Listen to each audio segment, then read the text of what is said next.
तरफ जांच कर रही है, पूछताछ जारी है, लेकिन उस बीच ये बड़ी बातें हम बता रहे हैं। एक के बाद एक जो दावे किए जा रहे हैं सीमा की ओर से, उसमें किस तरह से लोचा है, से जुड़ी रिपोर्ट देखिए।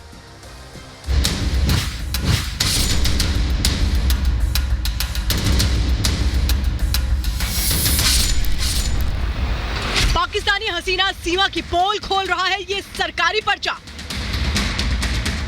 मारिया खान के दावों पर बड़ा सवाल है ये कागज। इस पर लिखे शब्द इशारा कर रहे हैं कि सीमा की मोहब्बत के गीत में छिपे फरेब की ओर।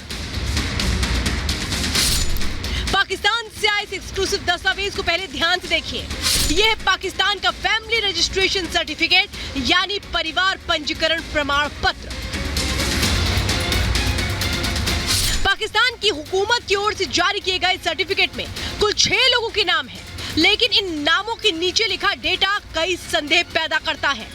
अंदर की खबर में हम सिलसिलेवार तरीके से सीमा के झूठ से पर्दा उठाने जा रहे हैं। इसके लिए एक बार फिर से इस सर्टिफिकेट को ध्यान से देखिए। सीमा हैदर के पास वाला सर्टिफिकेट गुलाम हैदर का है। उसके नीचे बेटे फरहान और बेटी फरहा की जानकारी दी गई है। सबसे नीचे दोनों छोटी बेटियों फारिहा और फरहा की जानकारी लिखी है। इस कागज को ध्यान से देखेंगे तो पाएंगे कि बड़े बेटे फरहान की जन्म तारीख 1 जनवरी 2018 की है। बेटी फरहा की जन्म तारीख 27 दिसंबर 2018 की है। सीमा की तीसरी बेटी फारिहा की जन्म तारीख 23 दिसंबर 2019 लिखी है। सीमा की सबसे छोटी बच्ची फरहा की जन्म तारीख 2 जनवरी 2021 लिखी है। अब सीमा हैदर और गुलाम हैदर की जन्म तारीख भी देखिए।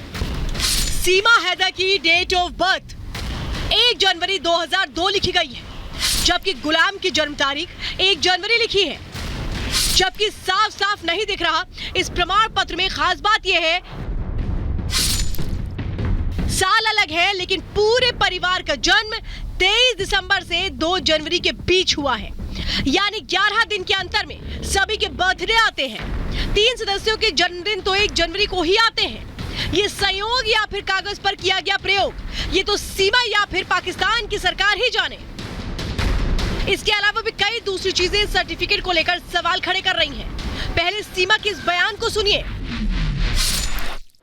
19 में चले गए थे, के बाद हमारे संबंध टूट गए, हमें लड़ाइयाँ पड़ने लगी। सीमा हैदर कह रही है कि वो गुलाम से 2019 के बाद से नहीं मिली, लेकिन फैमिली सर्टिफिकेट कुछ और ही कहानी बयां करता है। फारिया का जन्म 23 दिसंबर 2019 को हुआ, यानी बेटी के जन्म पर ही गुलाम हैदर नहीं आया। इस बात पर भी यकीन करना मुश्किल है। इसके अलावा भी कई चीजें हैं जो सर्टिफिकेट और सीमा के दावों की पोल खोलती हैं। कहा जा रहा है कि सीमा गुलाम पिछले 4 साल से मिले ही नहीं, जबकि फरहा का जन्म तारीख 2 जनवरी 2021 लिखी है। छोटी बेटी की उम्र अभी महज 2.5 साल है। मतलब या तो गुलाम सीमा की मुलाकात ना होने की बात झूठी है, या फिर सर्टिफिकेट में बड़ा खेल किया गया है। सर्टिफिकेट में किया गया खेल इसलिए गले नहीं उतरता क्योंकि हकीकत में फरहा की उम्र 2.5 से 3 साल के बीच ही लगती है, यानी 4 साल से मुलाकात नहीं होने की थ्योरी ही गलत नजर आती है, या फिर कुछ और खेल है, ये सीमा ही जाने। सीमा पर भरोसा करना इसलिए मुश्किल है क्योंकि सर्टिफिकेट में उसकी उम्र भी महज 21 साल लिखी है, जबकि उसकी असली उम्र क्या है ये वो खुद ही जान लीजिए। उन्होंने भी कभी इस तरह नहीं कहा कि तुम मतलब बड़ी हो या छोटी हो, क्योंकि 5 साल का हम में फ़र्क है। ये दिखने में इतने सीधे साधे पतले से हैं तो छोटी लगते हैं। ये भी 23 साल की है, मैं 27 साल की हूँ। 5 साल का हम में फ़र्क है। इनको पता था शुरू से लेकर, मेरे बच्चों का, मेरी ज़िंदगी का, मेरा हर दुख सुख मैंने सचिन से शेयर करा है। मैंने सीमा का बुना झूठ वाला जाल धीरे धीरे खुल रहा है। जैसे जैसे चीजें सामने आ रही हैं, सीमा के दावों का सच सवालों में घिर रहा है। शायद यही वजह है कि अब केस में ATS की एंट्री हो चुकी है। Bureau report, Republic Bharat.